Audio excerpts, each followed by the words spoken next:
মৌসুমের প্রিয় রঙে নুসরাত ফারিয়া। ঢালিউডের অন্যতম দাপুটে নায়িকা নুসরাত ফারিয়া। অভিনয় থেকে শুরু করে গ্ল্যামার, উপস্থাপনা কিংবা আইটেম গানে নাচ সবখানেই দর্শকের মনে জায়গা করে নিয়েছেন তিনি। পর্দার ব্যস্ততার পাশাপাশি সামাজিক মাধ্যমেও সরব ফারিয়া। প্রায় ভক্তদের সঙ্গে নিজের নতুন লুক ও মুহূর্ত শেয়ার করেন তিনি। এরই ধারাবাহিকতায় নতুন সাজে হাজির হলেন নুসরাত ফারিয়া।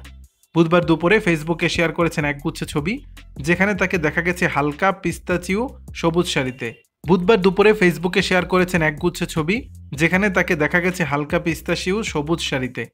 শাড়ির সঙ্গে মানানসই ব্লাউজ, গলায় ভারী রূপালি চোকার, কানে তার সঙ্গে মিলিয়ে পরা দুল, নরম ওয়েভি হেয়ার স্টাইলে ধরা দিয়েছেন আবেদনময়ী এক লুকে। পোস্টের ক্যাপশনে ফারিয়া লিখেছেন, এই মৌসুমে আমার প্রিয় রং। পোস্টটিতে ভক্তদের ভালোবাসায় ভরে গেছে মন্তব্য ঘর। কেউ লিখেছেন অসাধারণ লুক, কেউ আবার জানিয়েছেন আপনি প্রতিনিয়তই ঝলমলিয়ে উঠছেন। এছাড়াও অনেকেই হৃদয়ের আর আগুনের ইমোজি দিয়ে ভরিয়ে দিয়েছেন কমেন্ট বক্স।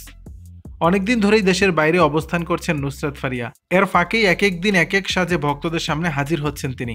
কখনো ওয়েস্টার্ন, কখনো ফিউশন লুকে, আবার কখনো একেবারেই ক্যাজুয়াল ভঙ্গিমায়। প্রতিবারের মতো এবারও তার নতুন লুক ভক্তদের মধ্যে আলাদা সাড়া ফেলেছে। দর্শক, বিষয়টি নিয়ে আপনাদের মতামত জানাবেন নিচের কমেন্ট বক্সে।